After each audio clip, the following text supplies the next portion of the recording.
दोस्तों welcome back to Bright pharma.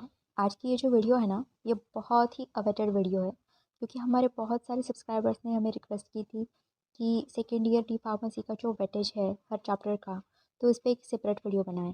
लेकिन एमएसपीटी की तरफ से कोई भी अपडेट नहीं आ रही थी, इसलिए इस वीडियो को पोस्ट करने में थोड़ा सा डिले हो रहा था। अभी कुछ दिनों पहले ही एमएसपीटी की तरफ से सब्जेक्ट वाइज वेटेज आ गया है चैप्टर का, तो इसलिए मैं ये वीडियो अपलोड कर रही हूँ। तो आइए देखते हैं। सेकेंड ईयर में जो सब्जेक्ट होते हैं वो 5 सब्जेक्ट होते हैं। उसमें से फर्स्ट सब्जेक्ट है pharmacology, second subject is community pharmacy and management, third is biochemistry, fourth pharmacotherapeutics and fifth is hospital and clinical pharmacy. ये जो 5 सब्जेक्ट होते हैं इनके लिए थियोरी एंड प्रैक्टिकल दोनों रहते हैं। एक और सब्जेक्ट होता है जिसका नाम है फार्मेसी लॉ एंड इथिक्स। इसका वेटेज मैं इस वीडियो में कवर नहीं करने वाली हूँ, आने वाली वीडियो में मैं उसका वेटेज कवर करूँगी। तो ये देखते हैं कि फार्माकोलॉजी का वेटेज क्या है। ओके, तो फार्माकोलॉजी में जो टोटल यूनिट है हमारे वो है 13। First is general pharmacology. Teaching hours है 10 हावर्स, मतलब 10 घंटे में 10 घंटे में आपके टीचर्स लोग ये सिलेबस कवर करेंगे। उसमें से 3 लेवल है टीचिंग की, level R, level U and level A. Level R जो होता है वो होता है रिमेंबर के लिए, लेवल यू होता है अंडरस्टैंडिंग के लिए और लेवल ए होता है अप्लाई के लिए। लेवल आर मतलब रिमेंबरिंग।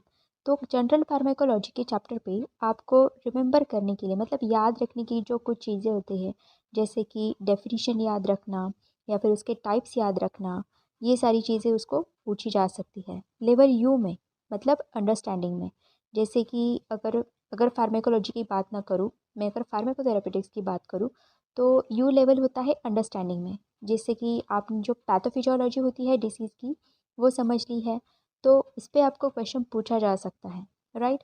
एंड लेवल ए जो होता है वो होता है अप्लाई का। जो भी आपने इंफॉर्मेशन अंडरस्टैंड की है, रिमेंबर की है, उसे अप्लाई करने के लिए जो क्वेश्चन पूछे जा सकते हैं, जैसे कि पॉसिबल ट्रीटमेंट जो होती है वो बताइए, किसी डिसीज़ के लिए कौन कौन से ड्रग आप प्रिस्क्राइब कर सकते हैं किसी डिसीज़ के लिए, वो होता है अप्लाई लेवल। तो ये रिमेंबर, अंडरस्टैंड एंड अप्लाई, ये जो लेवल होता है या फिर ये जो मार्क्स होते हैं, ये हर एक सब्जेक्ट के लिए है, बस फार्माकोलॉजी के लिए है ऐसा नहीं है। तो लेवल आर, यू एंड ए मिला के टोटल मार्क्स होते हैं उस चैप्टर का वेटेज। तो जनरल फार्माकोलॉजी के लिए है 9 mark. Drugs on PNS, PNS मतलब पेरिफेरल नर्वस सिस्टम, उसके लिए है 11 मार्क।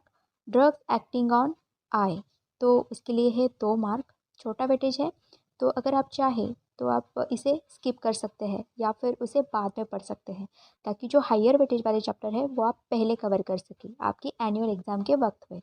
देन सीएनएस मतलब सेंट्रल नर्वस सिस्टम पे है 11 मार्क। कार्डियोवास्कुलर सिस्टम पे जो ड्रग एक्ट होते हैं उसके लिए है 9 mark. Drugs on blood and blood forming organs के लिए है 4 मार्क। ब्रोंकोडायलेटर एंड एक्सपेक्टोरेंट्स के लिए है 3 मार्क। जो गैस्ट्रो इंटेस्टिनल ट्रैक्ट पे ड्रग्स एक्ट करते हैं उनके लिए है 6 मार्क। किडनी पे एक्ट करने वाले ड्रग्स के लिए होंगे 4 mark. Hormone and hormone antagonist के लिए होंगे 10 मार्क।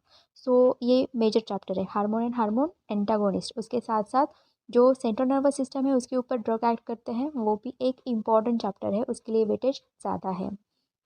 उसके बाद में 11th चैप्टर इज, या फिर उसे यूनिट कह सकते हैं आप, ऑटोकॉइड्स, उसके लिए है 4 मार्क। कीमोथेरेपेटिक एजेंट्स के लिए है 13 मार्क। बहुत ही इंपॉर्टेंट है ये, सबसे ज़्यादा वेटेज तो कीमोथेरेपेटिक एजेंट्स के लिए ही है। और बायोलॉजिकल का जो चैप्टर है उसके लिए है 2 मार्क। तो जो भी छोटे छोटे वेटेज वाले चैप्टर है तो आप उसे बाद में स्टडी कीजिए, जो हाइयर वेटेज वाले चैप्टर है आप उसे पहले स्टडी कीजिए, ठीक है। तो टोटल टीचिंग आवर्स होते हैं 75। लेवल आर में टोटल मार्क्स होते हैं 33। लेवल यू में टोटल मार्क्स फार्माकोलॉजी के लिए है 40। लेवल ए में है 15। टोटल मार्क्स जो होते हैं, ऑप्शन वाले जो क्वेश्चन आते हैं ना आपको, मतलब एनुअल पेपर जो होता है आपका वो 80 मार्क्स का होता है, लेकिन उसमें जो 5 मार्क के लॉन्ग क्वेश्चन होते हैं, 3 मार्क के शॉर्ट क्वेश्चन होते हैं, तो उनके जो ऑप्शंस के क्वेश्चंस हैं उनका पूरा टोटल वेटेज निकाल कर ये वेटेज आता है 88 मार्क्स के अराउंड। तो ये तो था फार्माकोलॉजी के बारे में। अगर आप चाहें तो आप ये स्क्रीनशॉट भी ले सकते हैं, ठीक है। Next is community pharmacy and management. तो ये सेकंड चैप्टर है, सॉरी सेकंड सब्जेक्ट है।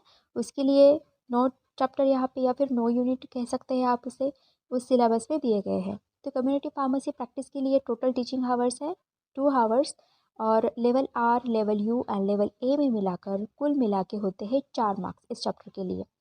सेकंड इज़ प्रोफेशनल रिस्पॉन्सिबिलिटीज़, तो उसके लिए है 5 मार्क, टोटल 5 मार्क है। मैंने यहाँ पे जो है टाइटल में सिर्फ हेडिंग ही लिखी है हर एक चैप्टर की, हर एक यूनिट की, अंडर उसके जो भी सब पॉइंट्स है तो आप वो सिलेबस कॉपी से गो थ्रू कर सकते हैं। Third is prescription and prescription handling, उसके लिए है 9 मार्क्स। कम्युनिकेशन स्किल्स के लिए है 6 मार्क। पेशेंट काउंसिलिंग के लिए है 11 मार्क, बहुत ही इंपॉर्टेंट चैप्टर है पेशेंट काउंसिलिंग। मेडिकेशन एडिटर्स के लिए है 4 मार्क, और health screening service in CP means community pharmacy, उसके लिए है 5 मार्क। नाउ ओटीसी मेडिकेशंस, उसके लिए है कुल मिला के 16 मार्क्स, और कम्युनिटी फार्मेसी मैनेजमेंट उसके लिए है 28 मार्क्स। तो कुल मिलाकर कम्युनिटी फार्मेसी मैनेजमेंट के लिए बहुत ज़्यादा वेटेज है, तो आपको कम्युनिटी फार्मेसी मैनेजमेंट पे ज़्यादा फोकस करना होगा, फिर ओटीसी मेडिकेशन पे ज़्यादा फोकस करना होगा, और उसके बाद में पेशेंट काउंसलिंग पे ज़्यादा फोकस करना होगा। अब ये जो R U and A level दिया गया है, इससे ही आप ये पता लगा सकते हैं कि कौन से चैप्टर में से आपको कौन कौन से क्वेश्चन पूछे जा सकते हैं। जैसे कि अगर हम कम्युनिटी फार्मेसी एंड मैनेजमेंट में देखें, तो कम्युनिटी फार्मेसी प्रैक्टिस में जो पहला चैप्टर है level U and level A में कुछ भी क्वेश्चन पूछा नहीं जाएगा आपको, क्योंकि लेवल यू एंड ए के लिए 0 मार्क दिए हुए हैं, राइट। सॉरी, यहाँ पे टोटल मार्क्स 0 लिखे हुए हैं, लेकिन कम्युनिटी फार्मेसी लेवल आर में मुझसे गलती से 3 लिखा गया है, यहाँ पे वो 4 मार्क है। तो रिमेंबर लेवल के लिए मतलब जो भी डेफिनेशंस है, अगर टाइप्स दिए हुए हैं कम्युनिटी फार्मेसी प्रैक्टिस के चैप्टर में, तो आपको सिर्फ याद करने के जो क्वेश्चंस होते हैं, जैसे कि डिफाइन या फिर एक्सप्लेन या फिर एनलिस्ट, इस टाइप के क्वेश्चन जो है वो पूछे जा सकते हैं। तो इन डिटेल आप हर एक चैप्टर में देख सकते हैं कि R U and A level में कौन कौन से टाइप के क्वेश्चन हैं और किस चैप्टर में कौन से टाइप के क्वेश्चंस पूछे जाएंगे, right. Then next is biochemistry and clinical pathology, तो इसमें टोटल चैप्टर है 13। First is introduction to biochemistry, total marks है 2। कार्बोहाइड्रेट के लिए वेटेज है 6, प्रोटीन के लिए वेटेज है 7, लिपिड के लिए वेटेज है 6, न्यूक्लिक एसिड के लिए वेटेज है 5, एंजाइम के लिए वेटेज है 7, विटामिन के लिए है 6, मेटाबॉलिज्म बहुत ही इंपॉर्टेंट चैप्टर है, 22 मार्क्स का वेटेज है इसके लिए। मिनरल्स के लिए है 3, वाटर एंड इलेक्ट्रोलाइट्स के लिए है 6, इंट्रोडक्शन टू बायोटेक्नोलॉजी के लिए है 2, और ऑर्गन फंक्शन टेस्ट के लिए है 9। Introduction to pathology of blood and urine जो लास्ट यूनिट है इस सब्जेक्ट का, उसके लिए है 7 मार्क। तो टोटल कुल मिला के मार्क होते हैं 88 marks. Now let's see the next subject, that is फार्माकोथेरापेटिक्स।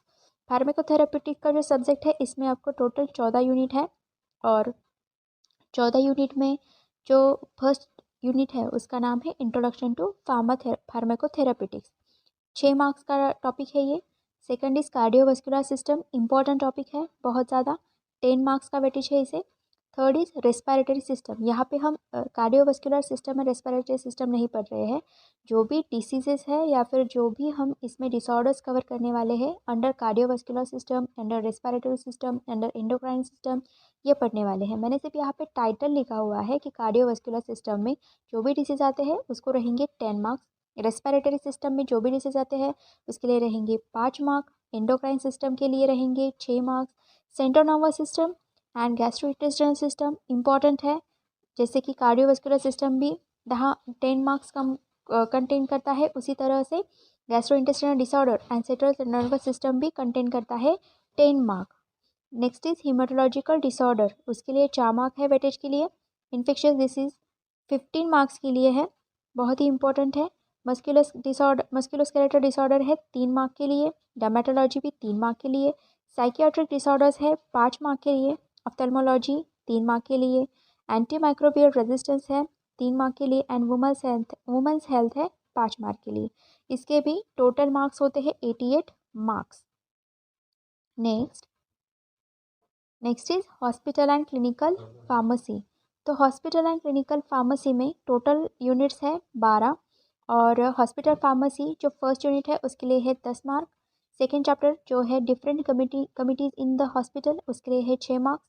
Third supply chain and inventory control उसके लिए है 14 मार्क, इंपॉर्टेंट टॉपिक है ये। फोर्थ इज ड्रग डिस्ट्रीब्यूशन उसके लिए है 9 mark. Fifth chapter is compounding in hospital उसके लिए है 4 mark. Sixth is radio pharmaceuticals उसके लिए है 4 marks. Seventh is application of computers in hospital pharmacy practice उसके लिए है 3 मार्क्स। क्लिनिकल फार्मेसी के लिए है 12 मार्क्स। क्लिनिकल लैबोरेटरी टेस्ट के लिए है 9 मार्क्स। पॉइजनिंग के लिए है 7 मार्क। फार्माकोविजिलेंस के लिए है 2 मार्क्स, सिर्फ इंट्रोडक्टरी लेवल पे है ये। नेक्स्ट इज और last medication error and drug interaction उसके लिए है 8 मार्क। तो सारे सब्जेक्ट में टोटल मार्क्स जो होते हैं वो होते हैं 88 मार्क्स और चैप्टर वाइज वेटेज जो होता है वो अलग अलग होता है। तो आई होप आपको ये वीडियो पसंद आई हो और आपके काम की भी हो। तो प्लीज़ लाइक का बटन हिट करना ना भूलिए।